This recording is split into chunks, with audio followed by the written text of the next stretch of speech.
sadhu. I think some people said when I was in Nepal, people said I have like a sadhu style. And to be honest, I'm very proud also to have both, like to have been brought up in Germany, and also to have that Nepali part about me, because I think it's just I love the Nepali culture, where I noticed that my friends who go to a 9-to-5 job, when they come home, many of them, they're just done with work. So from all of this 100 tries, I got 3 responses.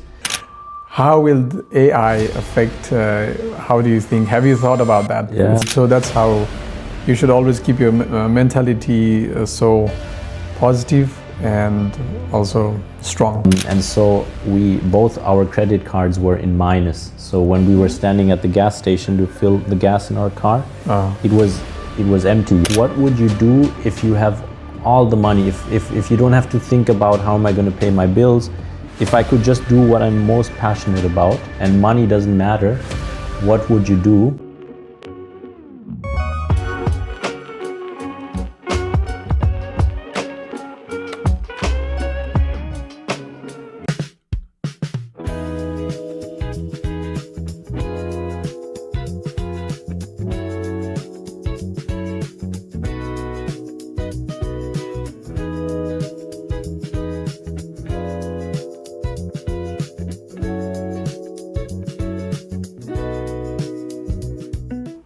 Hi everyone, welcome back to my channel, Mr. John Show, and today I am here with another guest for our podcast. The podcast name is Saksu Garsu.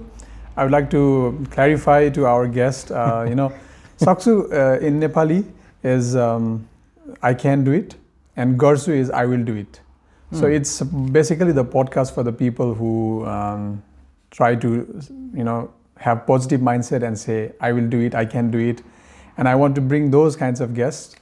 So today, you have seen him. He's a professional musician, and we can talk about many things in the podcast. You will see how many instruments he can play and much more. So stay tuned, and yes, I would like to welcome to my podcast, Johnny. Thank you, Mr. John. Very glad to be here. Yeah. So basically the people are surprised because, your face or you look like a... Sadhu. I think some people said when I was in Nepal, people said I have like a sadhu style. I don't know if it's true or...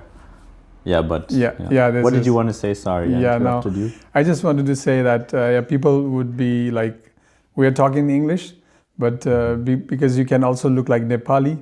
Mm-hmm. So they might be interested, and people are really interested because his name is Johnny Hook, and I can also add Lama because his mother is Lama.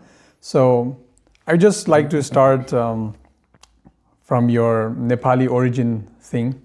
Like, how do you see Nepal as, because you were born in Nepal, right? But you grew up here. So how do you see that?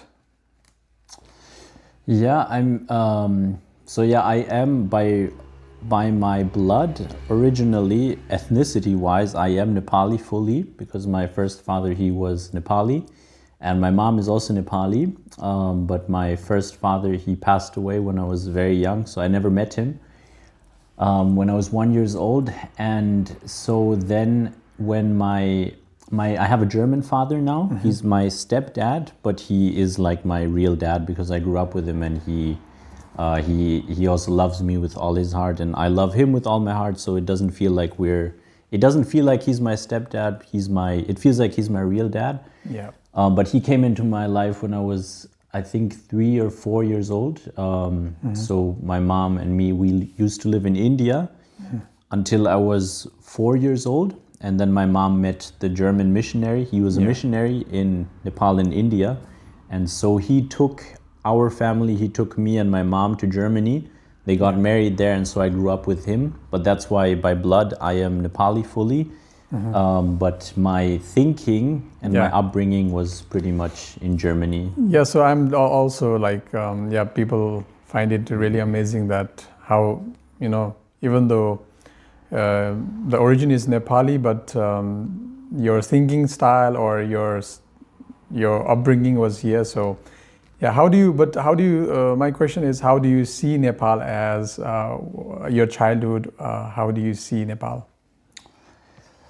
Yeah, it's a very good question. It's a very deep question. I mean, I always when I'm in Germany, many times people who don't know me ask me, "So where are you from?" And I'm always very confused because I don't know. Like, do they mean where do I live in Germany, or do they mean my origin if I come from Nepal? So that's definitely when people ask me that question, I always think about, oh, I'm not 100% German. There is still another part of my identity that is Nepali. And to be honest, I'm very proud also to have both, like to have been brought up in Germany, and also to have that Nepali part about me, because I think it's just I love the Nepali culture. I've been there when I was a child. I was visiting every summer, and there's just so many things. Like, just to name a few, the very warm culture. I love that people are very warm. It's very easy to get along with.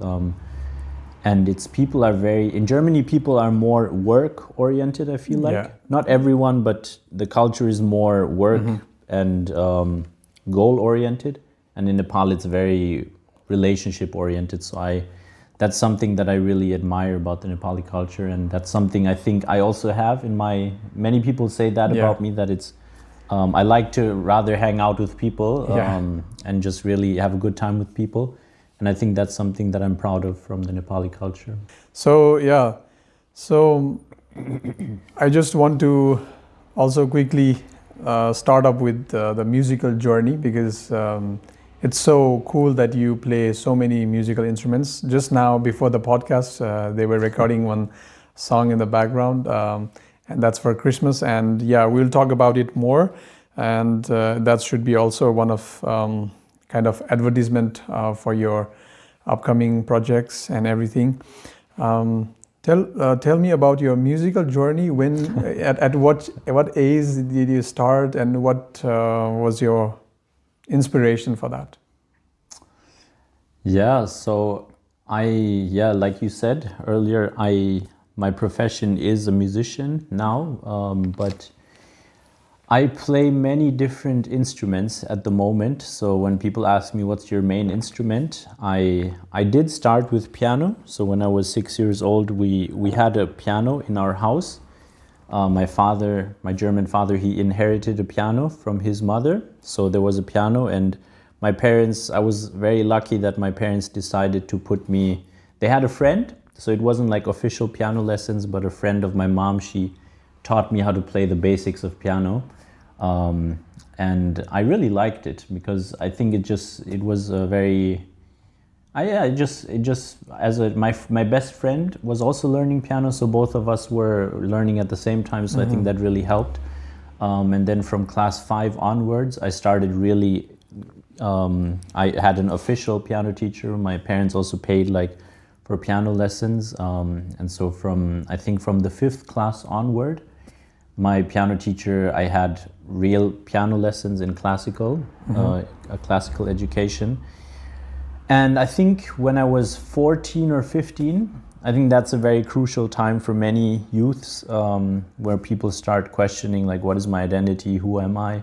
And I was always pretty bad at school, but I was good at one thing, and that was music. And so also, like, the kids in school, I was known as the piano kid, because I used to play like the songs that were running on the radio.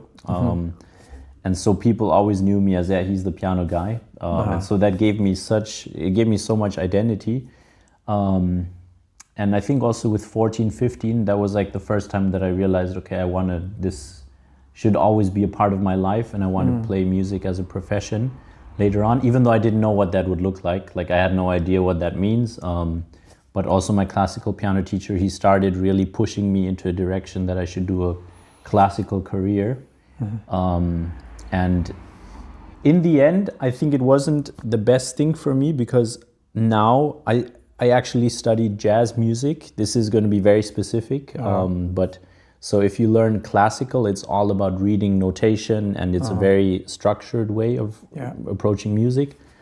where jazz music is much more free and all about improvising. And so my first teacher, he didn't really understand that I was very much into this more free and improvising approach.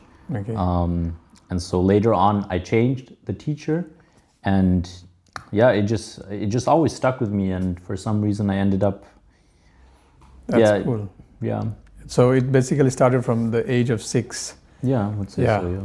That's nice. And so you shifted from classical to jazz. So that was, and that's how you look like now, your hairstyles and everything. Yeah, that's really nice. And yeah, how you have improvised with your style as well. And again, I could see the pink donut ring. Oh, is it? Am I still? Oh, no, I'm not wearing it. Okay. But that would be, but yeah, so it's really cool that how you started, because to bring you in your mind, I'm also interested to, all the relatives, our relatives and cousins in Nepal, they might also be interested in you, because they are always like, they know we as a family, but we have never met so, nearly. So that's what they might be also interested in this podcast, that they would know about you, and that would be really nice. And so let's talk about the freelancing thing that you're doing now, and when did it start? And I just want, this is the main part, that the people can also think that, oh, I can do it. If I have the skills, then I can also do a freelancing. I don't have to do the 9-to-5 job, something like that. And then, so they will be inspired from this podcast, I think. So for all the musicians, let me start with your freelancing. What's the process? How did you dive into that? Yeah, that's also a great question. It's a big question. I mean, so I studied 2 different things. At first, I studied theology. So I was working for the church as a youth pastor. And it was like I was studying part-time, and 50% of the time I was working for the church. I was hired by the church. So I knew how it was to have like a boss, or like a very regular working times and working hours. And then after a while of working for the church, I just realized that I still love church work. And I think it is very important. Both of my wife and me, we studied theology, and we're very involved with church work and ministry.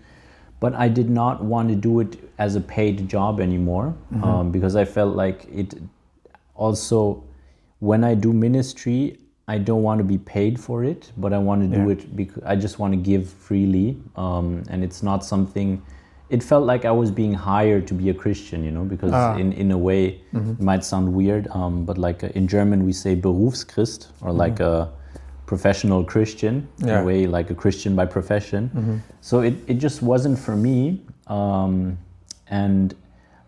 and so a lot of the things that I was doing was also very free. I mean, I had regular working hours, like Sunday morning to do the sermon and stuff like that, or Friday evening youth.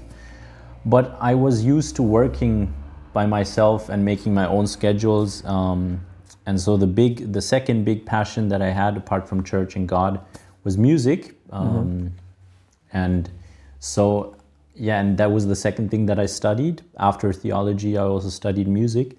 And I was working as a music teacher, so that also has regular hours. But after a while, my wife and me, we just started to decide, okay, we're going to go all in and really try to focus on just living by fully focusing on freelance musician, playing gigs, playing shows, and also part-time teaching. My wife still teaches, but for me at the moment, it's a lot of it is just playing gigs, playing live music.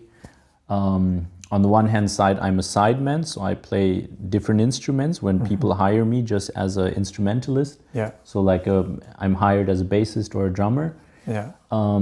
But then the main income is also through when my wife and me, we play on weddings together. Yeah. So I play the piano, then she sings, or I play the guitar. Yeah. Sometimes I play many different instruments. But yeah, so that's the freelance thing is, I don't remember what was the question exactly? Like how did you dive into it? Actually, you were coming into that question. Yeah. Oh yeah, exactly. Yeah, so like both of us, my wife and me, knew how it was to be working for a job, like working for a boss. Yeah. But now I love so much of being self-employed. Like it's having full control over what I do at what time I do it. I think I function the best way in that way, because I know if I go to a job from 9 to 5, I think I would feel very stuck. Yeah.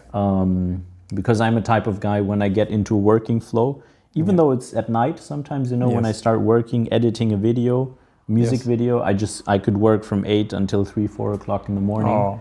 And that's not like, if you have that kind of a workflow, it doesn't fit into a 9 to 5 job as much. And so I'm very happy that I get to choose my own schedule.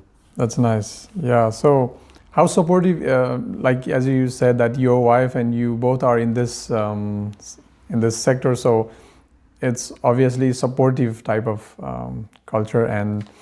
But then again, to add up that he's not just a young guy who is just doing freelancing and enjoying his life, but he has 3 children, and so blessed with 3 children. And it's the question comes up again afterwards. But yeah, how supportive is your family? And your environment overall? Yeah, that's also a important question, because I think we wouldn't be, my wife and me, so we work we spend a lot of time together because we work together. Yeah. And we live in the same house with my parents. So when Helea and me, when we play shows, then the kids, they stay at home with my mom and my dad. So first of all, we wouldn't be able to do our jobs if it was not for my parents. That's the first foundation.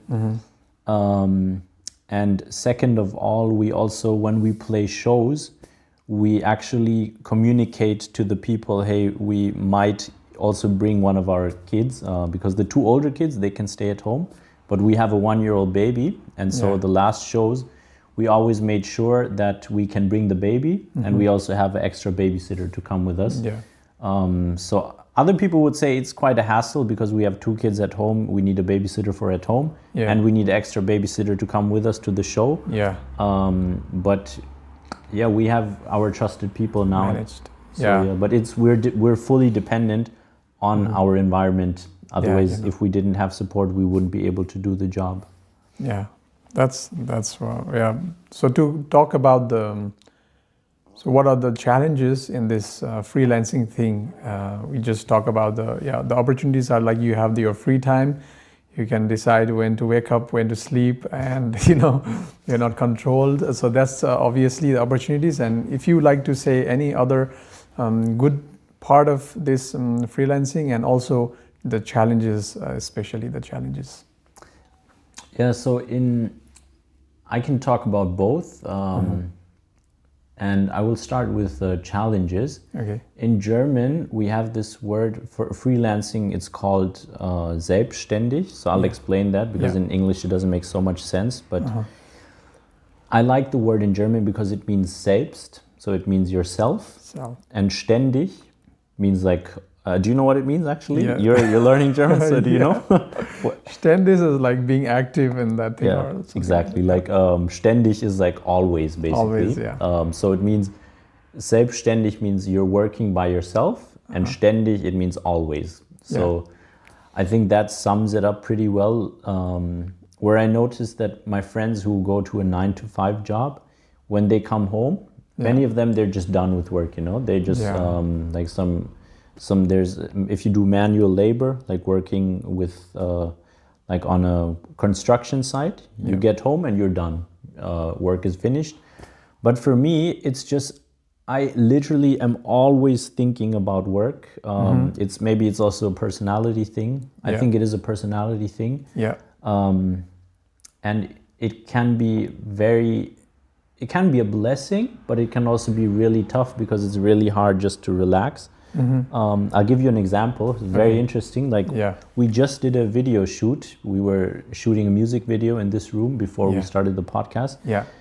And like I knew that we had the video shoot today, and this morning I was actually dreaming about the video shoot, and I was dreaming about what outfit we would wear. And I woke up and I thought, oh yeah, that was a great dream, because I was dreaming about the outfits. And so even in my dreams sometimes, this is a good example, you know, because I had a dream and then we had the perfect outfits.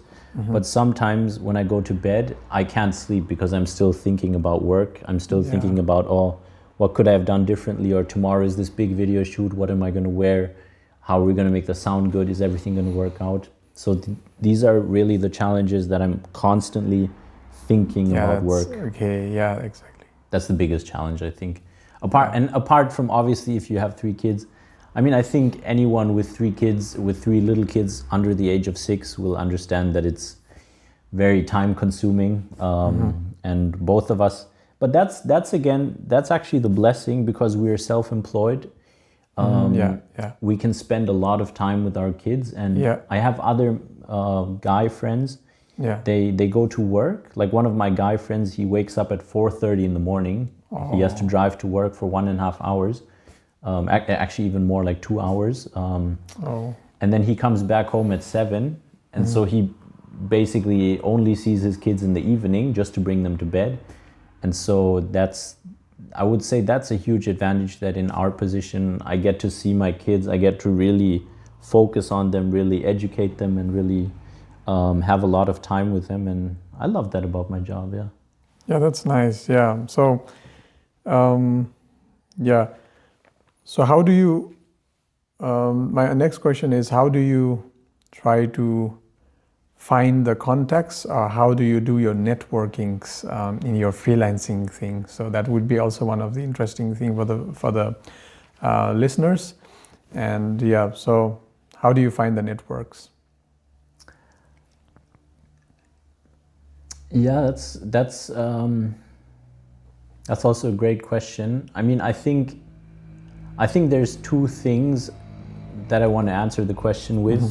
Okay. Because when we first moved here to this town in Breisach, I called up many cafes and many restaurants. I had a list I Googled all of the restaurants around here. It was a list of more than 100 cafes and restaurants. And in one day, I just called every single one of them, and I asked them, hey, are you guys interested in booking a musician? Because we were new in the region, so we didn't know anyone, and we didn't have anyone who knew us. Okay. And so I tried to call them and ask, hey, are you guys interested in hiring us as musicians? We can play music. And from this list of over 100, I got 2 emails back, or 3 actually. It was 3 emails that actually responded. Because most on the phone, many of them said, well, just send an email because we're busy right now. So from all of this 100 tries, I got 3 responses, and all of the 3 anyways did not end up happening because they, for some reason, I forgot what, but it was very discouraging for me, because I realized if I'm trying to search it for myself, it is very hard sometimes. But then what I found on the other hand side, what really worked out well, once we started getting our foot in the door, I realized that people started recommending us. So and I think actually now it's sometimes if you start networking by yourself, it can really work. It's a lot of hard work you've got to put into it, and even if you make 100 phone calls and one works out, I guess that's also worth it.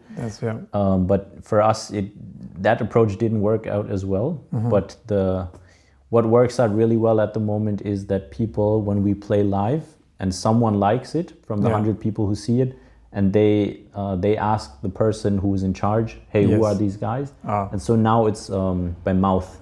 In German we say mouth propaganda. I don't know if you have the same word. So that's really nice. It's kind of making the brands, because I was also a part of the concert where you guys played, and I was in 2 concerts, I think, so far. So it was really nice that the people, they want to talk with the musicians after the programs, and then they try to make connections, and that's how you get networkings as well. Actually, you just reminded me of a good point. That's the second thing I was going to say. I think the thing that is the most outstanding for us, and it feels a little bit weird to say this, but I'm just going to say it because I am proud of that, is we really try to we really make sure to spend enough time with the people around us. And after the show, we never, because I know musicians who just leave right after they're done, you know, they're paid to stay for that time. And then when they're done with the show, they just pack up and leave. Yeah. But I think the thing that sticks out to people is if we as musicians make the people feel very good. So that's where I think also my Nepali culture, the heritage, that I'm a very warm person. I like to hang out with the people after the show. I like to go get a drink with them. I like to talk with them. I like to just really also meet people and greet people. And so that's what people, many times they say that, well, we remember you were really spending time after the show. You didn't just pack up. And I think that really helps with the networking if you just spend time with the people. So I really try to really focus on that, to spend a lot of time with the people who are in charge, and with also the people, the guests who are there on the show. So yeah, that's nice. Yeah, that's so that's how. So you basically try different approaches, and that's inspiring for the listeners, for the viewers. That if you are a musician, you try different kind of approaches. What works out for you, and what works out in your environment. So yeah. And would you like to tell a bit now about your upcoming projects and your the websites that you are working now, and it's releasing soon, the Instagram thing and everything? That would be great. Yeah, sure. Yeah, so the reality is that most of the time, even though we are working as musicians by profession, most of the time actually I would say we're spending with social media. And people, I think many people who don't work in this kind of creative area don't understand how much time it actually takes to just the conception of videos, coming up with ideas, how to make videos look aesthetically good, but also quality-wise be good, and also at the same time have like a corporate design in the way that we post pictures and videos. And so that is something that takes up a lot of our time, just thinking and coming up with strategies, how we're going to publish things, what time we're going to publish them. And so content creation, I would say that is the biggest thing. And a lot of our work is revolved around content creation. So we're about to launch our new website. We have an old name on Instagram. We're called Hook Kreativ. So it's our last name, our family name, and creative. But we're actually changing it now to Hook Art. Okay. So that's so we have a huge rebranding, and so we have a new website. We're starting our new Instagram. We have a YouTube series. So once a month we're posting a video on YouTube. And so the YouTube is also Hook Art. The YouTube is also Hook Art. Yes. And about the website, we'll put the link again, but it's also Hook Art. The website is Hook Art. YouTube is Hook Art, but Instagram is The Hook Art, because unfortunately the name Hook Art was not available anymore. Oh no. Okay. So yeah, we'll put the links down in the description section. So yeah, how does your typical day look like? Because it's also interesting. You have kids, you have your family, and it like just from the morning to end. It is because as we talked about the freelancing, it's always different, but normal typical day. So I would say there's two. During the week it's different on the weekends, because on weekends normally we're busy when we play shows. I'll start with that if that's fine. The weekend when we play a show, then in the evenings, maybe I'll start with during the day. During the week. So the first thing is that we have breakfast with the kids. So both of us wake up maybe around 7 to 7:30, and whenever the kids wake up, and we have breakfast, and then I usually take the kids to kindergarten, Oh, and on the way back, the baby falls asleep. And so the baby sleeps from 9 till 11 o'clock. So that means that we have 2 hours, my wife and me, when we can finish like office work or stuff that we need to do together. okay. And then from 9 to 11 we have, sometimes we also practice during that time. Oh, okay. At the moment we're making music videos in that limited amount of time. So I would say the mornings we spent with time that we need together, working together, because the kids are out of house or the baby is sleeping. And then after that, Helea mostly, she watches the kids. So in the afternoon when the kids are back, obviously one of us has to be there to do the care work. Yeah.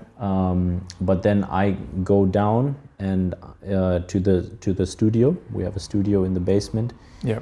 And I do all of the rest of the work that is like, there's paperwork, there's a lot of, as a self-employed person in Germany, you have a lot of paperwork to finish. Then there's also sometimes a lot of editing that I need to do. Then I also sometimes I practice, but practicing sometimes it only happens at night, like when the kids are in bed. Then, because during the day I wish I would spend time on practicing my instrument, but the reality is I just spend time with all the other stuff. Yeah. And then when the kids go to sleep, sometimes I try to relax. Like once a week I go to play soccer, football. Okay. But sometimes I watch a movie. But okay. many nights I also actually spend just time with playing my instruments. Sometimes I'm just jamming out just to have fun, and sometimes I'm really actively practicing something that I don't know yet. And on weekends when we play shows, then it's also different, because the whole evening will be just consumed by playing concerts. So the schedule is very different then. Yeah. Yeah. So far. Cool. Okay. So this is how the typical day looks like. And another question would be, because now you have almost, you're a professional musician, so you have almost done you have mastered many things in music, but how much should you practice before doing one performance? When performance is tomorrow, then how long should you practice, or how much should you practice these days? I actually, that's also a good question. I mean, I would say that you should practice so much until you feel comfortable. No. But the more, I would say the more, it was funny because when I was not working as a musician by profession, I was very comfortable with just not practicing a lot and just performing live. Yeah. But now that I call myself a professional musician, I also want people that listen to me think, oh wow, he's really a professional. Yeah. So my standards have changed as to how much I practice, because when I go on stage, I would say I practice, like even if it's even when we're playing very simple songs, I still practice it just to make sure there's no mistakes, and that I will be happy with my own performance. Yeah. So I spend a lot of time practicing. Yeah. Yeah, that's nice. So you basically you just practice yourself, or you practice together with your wife? Yeah, I mean, I practice most of the time. I practice by myself. My wife, unfortunately, we don't have so much time to practice, and she's really good at, I would say, because this is going to sound mean, but she only has one instrument to focus on, like her voice. Yeah, voice. And so if you just have one instrument, you're so good at it because you've trained it your whole life. And so she can just perform with, the same, if we learn a new song, normally it will take her like 5 to 10 minutes to learn a new song if it's not so hard. Whereas for me, it will take like 1 or 2 hours. And sometimes when I'm learning a classical piece on the piano, if I have to play at a wedding, I spent weeks every single day for 1 or 2 hours learning it, where she can do it a lot easier. But for me, I have all these different instruments which I'm not as proficient on, so I need to spend more time. I just spend a lot more time practicing than my wife, but she's just very good at that one instrument. Her voice. Yeah, her voice is so good that maybe you guys can find good videos on their website. And then, yeah, as you've mentioned that your name was Who Creative, the former name. So now it's like, maybe we'll find more the albums or things in your Instagram and YouTube in coming days. But what's the creative process that, how many albums or how many songs have you so far have you written or composed? So we're working on our first album. We're recording it in the studio. Yeah. We have only released one official own song. Maybe that's an important distinction to make. Yeah. So our own music is it is very important, very dear to us, but we've only published one song and we only have one music video. And the music that pays our bills, so the music that we do to earn money, it's all like cover music from radio.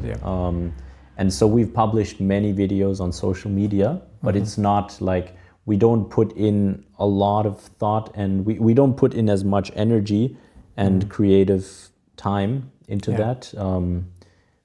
We still put a lot of time into that, but we got plenty on Instagram of that. Yeah, okay, cool. But the own album we're working on at the moment in our studio. Yeah, that's nice. When will it be released? I hope that it'll be released by this year. By this year means by December. By actually, we're recording this in December, so by this year meaning this summer, like this summer, so within the next 6 to 7 months. That's the plan. We want to release it, but you never know because there's always stuff that comes up, which makes it hard. So I just try to question you a hard question. That's, will you think because the AI is because the AI is coming up nowadays, so how will the AI affect, how do you think, have you thought about that stuff? How will AI affect this music industry? I mean, I think it's crazy. Like there was just the other day, one of my friends on Instagram, he works as a videographer, and so he makes posts about everything else. About videography and stuff like that, or he runs a marathon, and so he does a lot of sport content. And so then I was quite surprised to see, oh, by the way, here's a song that I produced on music, and he was posting it. And I was thinking like, okay, this is gonna be good. I was thinking this is not gonna be good, it's because he's a videographer, he's not into music production. And then I heard the result, and I was like, oh my goodness, this sounds really good. Like the music production. I was wondering, like, how many years have you have you spent time with music production to get this good? And then he said, and then I asked him on Instagram, so when did you learn music production? And then he said, oh no, I did it with AI, So within like a very short amount of time that I didn't spend a lot of time with music production. I just did it with AI, and I call myself a music producer, And to me, like, because I'm a music producer myself now, I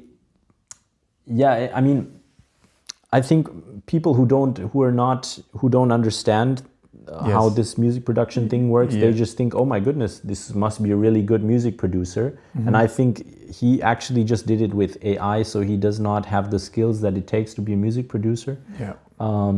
And so maybe I'm jealous also that he can get these really good results with AI, because I have to spend so much time, and music production is like learning a whole new instrument. But it has so many more layers than learning a new instrument, because it's unbelievable how much you can learn about music production. And now with AI, you don't need to learn anything anymore. You just press some buttons and it does everything for you. So I think, for some people it's great, for content creators, because you can make content a lot faster. And I'm sure for the people, so it's a huge advantage for people who want to live as content creators. But for people who really want to focus on the real art of music production, it's also, in a way, it's like a slap in my face, I don't know if I'm bringing across the point correctly. Yeah, okay. Do you get what I mean? Yeah, again. Like, Yeah, so, but I think like the music that you create with AI, and yeah, it's faster and it's beautiful as well, but I think there will always be, and it's the truth that there will always be the distinction. And the thing that you made with your heart, the thing that produced by AI, there will always be a distinction. And I think the people, like our viewers, they should really be, attentive on that, which to promote. I think because it's really nice that the YouTube, actually the YouTube, this company, it really banned those contents which were the voices generated by AIs. So, and they don't monetize nowadays. So basically in the past they were monetized and they were earning so much money, but now YouTube has banned them. So it's like promoting the real and original stuffs. So that's what the industry can do for the musicians also, and that's what I wish for you as well. Yeah, I think that's a really good thought, actually, what you said about how to support artists who don't use AI, or artists who really spend a lot of time doing it by hand, or doing it by themselves, is really promoting that kind of stuff, and also appreciating, when you see that kind of art, because I think it makes a huge difference if something is handmade and someone spent a lot of time and poured a lot of heart into it, and if you have a appreciation for that, you just say like, hey, wow, I really appreciate and admire the thing you did. I think that's that's a huge topic with AI. I also don't want to say that it's a bad thing, because I think I use ChatGPT probably every single day, and I think it's amazing that I have someone that just to get ideas of, ideas, of course. Like Googling, hey, how do you like this outfit? Or asking ChatGPT, hey, I was planning to use this outfit for this video shoot, what do you think? Yeah, and ChatGPT gives me so many great ideas. Yeah, it's really amazing, right? And it has saved lots of time for us. That's really amazing. And talking about that, I have lots of questions here, and it's so good to have him here. But it was really, we planned to do it in September, but we managed to do a November end today. It's like the time is also running, and I can, because in the European countries it's all about the time management, and it's like we say a termin. So it's like termin. So appointment. So I don't want to waste so much time, because many questions are already covered when we are speaking the past. So I would like to say that, how do you manage your time between the family and this kinds of stuff? And do you find it difficult, or do you find it fun? That's also a very good question. I mean, you have a lot of great questions, so it's both. I find it very challenging to manage our time, and it's also fun. I mean, I love our life with kids. I always knew I wanted to be a young father, so I became a father when I was 25. Yeah. Wow, that's. And I will say, like, before I became a father, I was really spending a lot of time because I was studying at 2 universities and I was having a part-time job. So I was used to working from 8 to sometimes 10 o'clock. Or I had classes at one university from 8 to 5. And then I had to go to the other university from 6 to 10. And then on weekends, I also didn't have off because I was working for the church. And so I was used to a lot of work. And now our work is a lot, I get to manage it myself, so it's a lot less stressful than studying. But now we have 3 kids, and so the thing is, we have a lot of appointments just by the kids. So we have doctor's appointments, or the kids, they want to meet with friends. The kids, when they get sick, then you're also at home, and the kids, they have all sort of different hobbies, music, dancing, sports. So that it gets, the crazy thing is that we have to manage all the different appointments. And so we have appointments every single day. And that makes it very hard sometimes. So it actually sometimes the best time for me to work is after 8 o'clock when the kids are asleep. I know I have the next 4 or 5 hours that I can just focus on my work and no one will interrupt me. Yeah. So that's how I manage my time at the So moment. it's both challenging and fun at the same time, and that's how you do it. So that's how you should always keep your mentality so positive and also strong. Yeah, I'd say, yeah. I mean, we also try to take our kids to a lot of the events. So today, like for example, we were planning a music video, and I knew that I want to be in a setting where I know the kids can also be. And John was here. Actually, you were here. And the funny thing about John is that he is one of our. We work together because he helps us with the social media. But at the same time, I know if you're here, then the kids can also be here just hanging around, and I know I can give you the baby and you will hold them, and when we need to shoot a video for 10 minutes, I know that you will be able just to babysit them. And so I think having that environment, like you said, like you were asking, like how important is the environment for your job? I think if you have people like yourself, if we know that there's people like you who we can count on, where I know my kids can be here, and John will maybe take them outside of the room, or he will take care that the camera runs. That's how it works. And so we try to choose the settings and the environments where we know our kids can also come. Sometimes we leave them at home, but many times we bring them along, it works. But it's dependent on the people that they're used to, that they make it work. The people like you make our jobs actually possible. So I'm very grateful to you, John. Also, thank you for the compliment. And adding to this question and this segment, would you like your children to be the future musicians or singers? Because you both, the mom and dad, you can be, you already are a good inspiration for them and also a role model for them. So would you like them to, or do you see potential interest in them? I would prefer if they become professional football players, because their pay is better, and so they can buy a house for me later. And they're I'm just kidding, but I think it's nice if I think it is a very beautiful thing that we can share. Like my wife and me, we share this hobby of music, but then it's also our profession. So I love that I get to spend so much time with the person that I really love.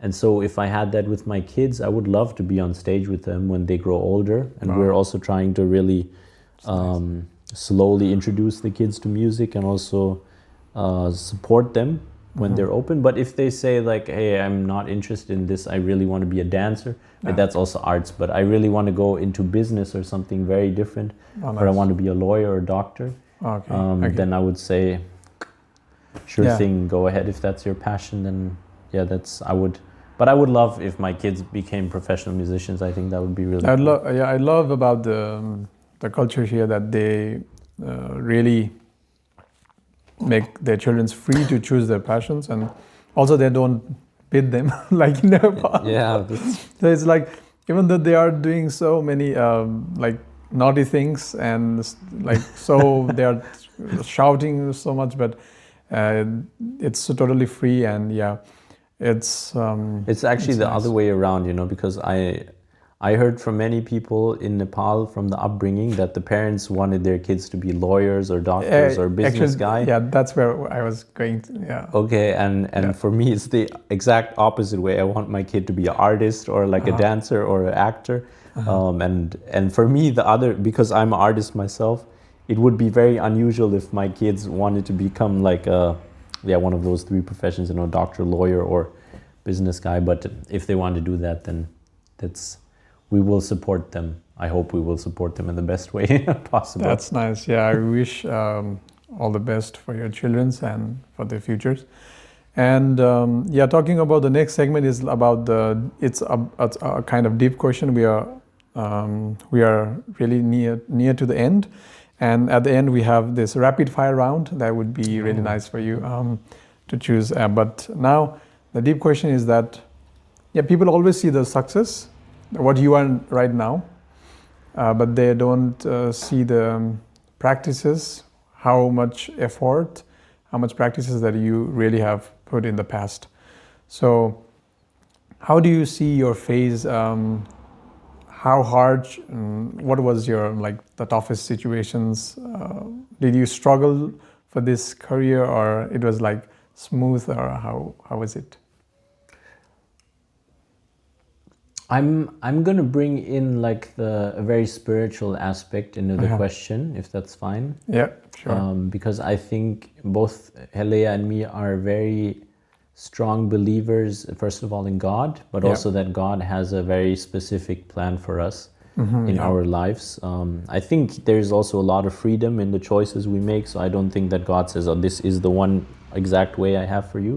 Yeah. But I think there's some opportunities where God gives us options, and where He will say, if you choose this path, I will bless it, but if you choose this path, I will also bless it. But there is a path that I have also in mind for you, so you can choose if you want to go this way.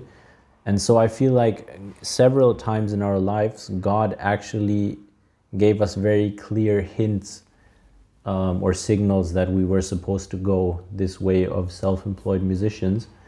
So that is the foundation of it all. Because I'm going to say there was terrible moments in our careers. Like I remember there was one of the years that was financially very hard. We had 2 kids. And we were at the gas station, and we were on the way back. We were at the Christian Youth Festival. Yeah. We were leading worship there, and the payment was very, very small. And so both our credit cards were in minus. So when we were standing at the gas station to fill the gas in our car, it was empty, you know.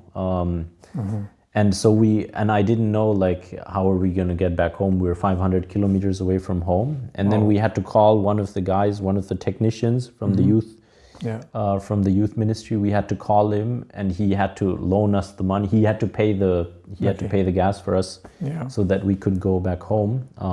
And it was, I'm going to say something crazy about this story, but like that was very discouraging for me as a man, also trying to be a provider for my family, because I was thinking, like, man, I'm living a musician's lifestyle, but I'm not able to provide for my family, even though I feel like God told me to do this profession, you know. So I was asking God, where are you in this situation?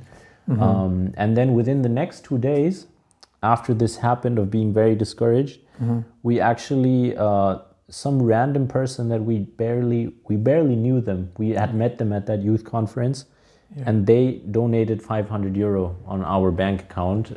So first of all, we were able to pay back the guy who gave us the money for the gas, and we had exactly enough money that we needed to pay the rent for that month.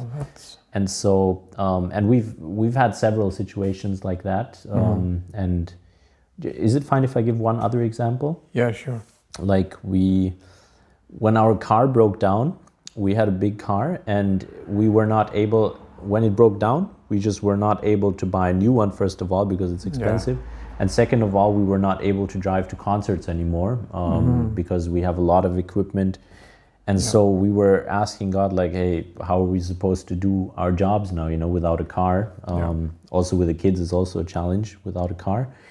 And we did a GoFundMe campaign. So like a campaign where people can donate money for a good cause. And so we did a campaign where we were collecting 17,000 euro. So, and everyone, even the pastors in our area, were saying, that's crazy. I mean, who's going to give you 17,000 euro, you know, for a car? And within 6 weeks, we don't even know some of the people, you know, they just said, hey, we really want to support you. And they put money together. We had a fun idea also, like for every 1,000 euro, we posted a video. And for every 1,000 euro that we got extra, we took one musician extra. So 1,000 euro, I did a video by myself. 3,000 euro, when we had 3,000, we did 3 musicians. And when there was 12,000 euro, there was a video with 12 musicians. Wow, that's, maybe you can also, you can blend that in. But through that way, we actually collected 17,000 euros from total strangers who made it possible for us to buy a new tour bus. And so that's experiencing miracles like that is really the reason why we believe God also has a plan for us. He called us to be musicians. Yeah. So he's also going to follow us through with it and be the provider through different people. Yeah. So actually, after hearing this story, many have like the goosebumps, like after hearing this story. Actually, it feels so the miracles still happening until this day, and that's really amazing story. And you could also see that in the former, Instagram pages that you have posted already, but I don't know if that exists, that Instagram. And so, in addition to this question, might be a last questions before the rapid fire round. What lessons would you like to give to the people who really want to go into this field? And what have you learned so far? And what 3 or 4 lessons, I don't know, you can give them? Like the self-employed field or self-employed musician field? Yeah, it's related with the musician, actually. Yeah. Okay, related to musicians specifically. Mm-hmm. I mean, I think people should really go for it. Just if I know a lot of people who feel very stuck with their jobs, and if you have that feeling that maybe there's just some bad days. I think bad days, every one of us has bad days. Yeah. But if you're constantly noticing that you're not feeling good at what you're doing and you're living under your potential, or it does not fulfill you, then I think you should really think about switching up things, whether it be music or something else. But I like to think about this question, like, what would you do if you have all the money, if you don't have to think about how am I going to pay my bills, if I could just do what I'm most passionate about and money doesn't matter, what would you do? And to me, the answer is I would, like the video shoot we did just today morning, like thinking about what costumes am I going to wear, what people am I going to make the video with. I love it so much. Like if I had all the money and I was not dependent on money, this is exactly the job I would do, like music. Okay. And to really think about it in that way, what are you passionate about? What would you do if money did not matter? And try to focus on that. And if you're not able to quit your job, then try to just focus like 1 or 2 hours instead of watching Netflix, or spending time with things that are wasteful.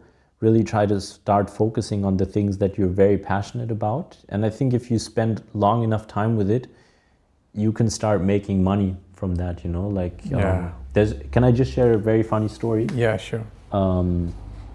I was at an arts festival, or like arts, it was like an arts festival, so where people were displaying different talents. And there was a guy, there was a show after a concert. He was wearing like a clown costume or clown makeup, and he started just building up bricks, like layering. He was taking one brick after another and building all these crazy figures, from bricks. And I was watching, and it's something I've never watched before, But this guy, he started just for over 30 minutes. He was just building bricks and making crazy figures. And I was completely captivated, by this guy just somehow doing something that I've never seen someone do before. And I was thinking, this guy has to spend 4 to 6 hours at home probably practicing with these bricks, because he was building these crazy shapes and figures with bricks, with stones, and you can't do that if you haven't put in like 10,000 hours of just practicing and doing it by yourself. And I was thinking, oh my goodness, and no one's going to pay you for that, we're just playing with stones basically. Everyone, I'm sure that guy's parents said, hey, what an idiot, what are you doing with your time?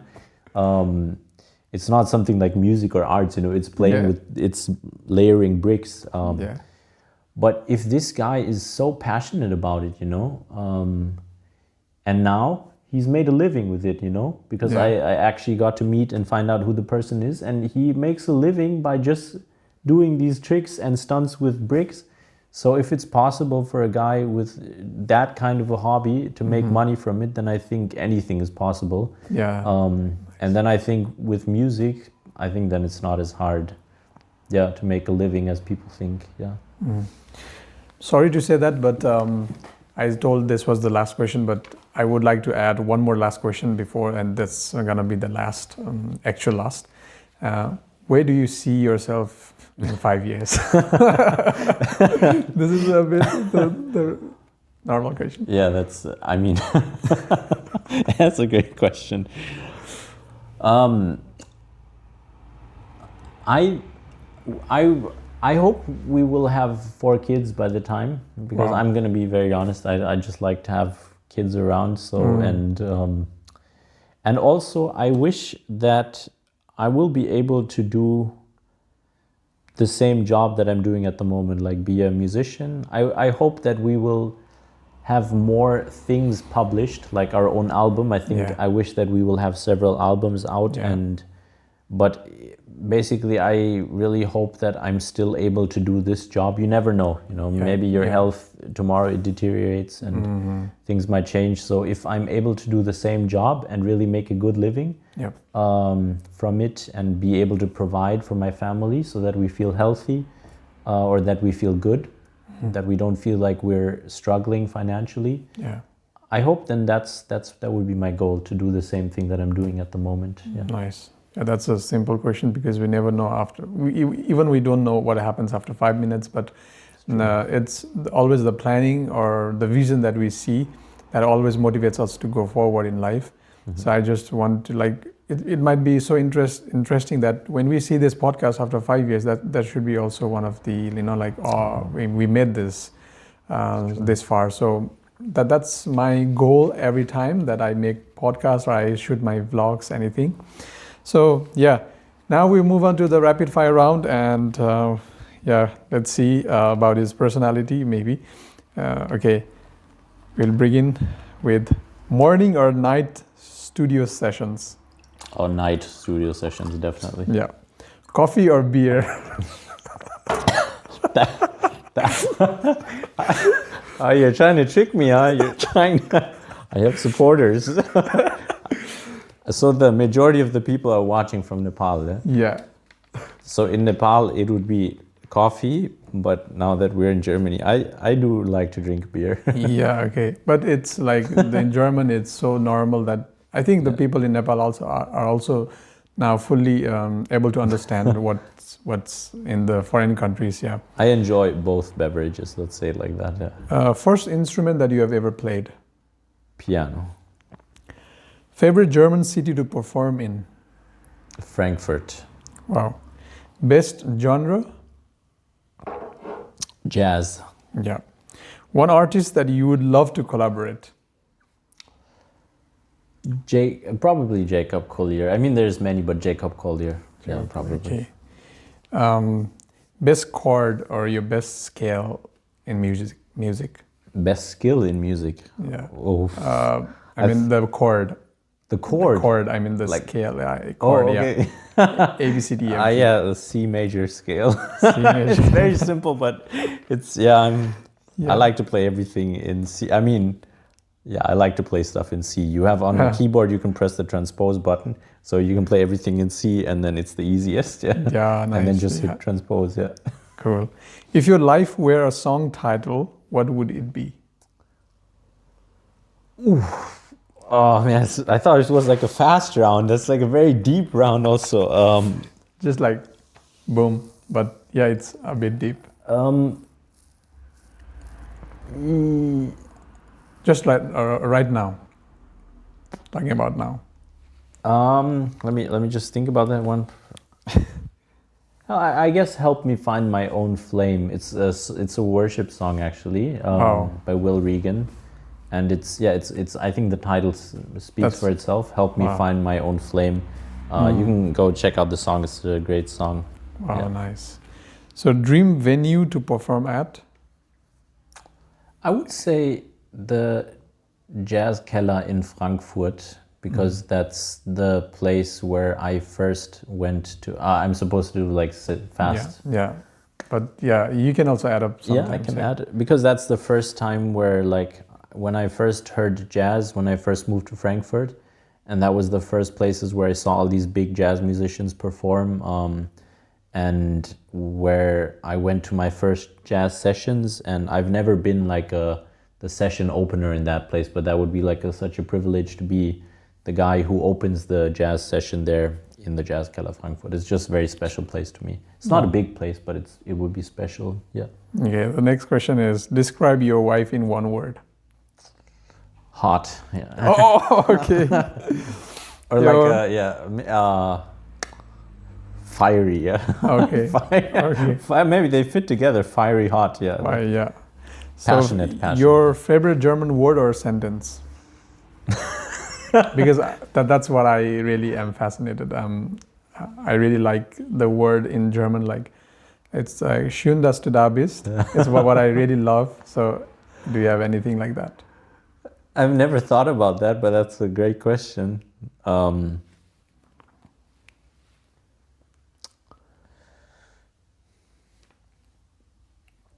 Schön, dass du da bist is really a good sentence. Yeah, I really love that, yeah. So, but I guess you could also say that in other languages, right? Mm-hmm. Like, it's nice to have you here. I mean, it's also...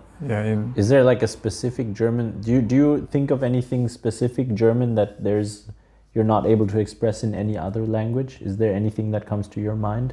I don't... Because I'm trying to think of something in German. I think it's funny how you can... Here's something. I think it's funny that in German, every language has something that you can say that you cannot say in another language. And in Germany, you can say a lot of things with sausages. Okay. So, did you send me that? Did you? No, it was someone else who sent me that reel. But you can say, ist mir Wurst.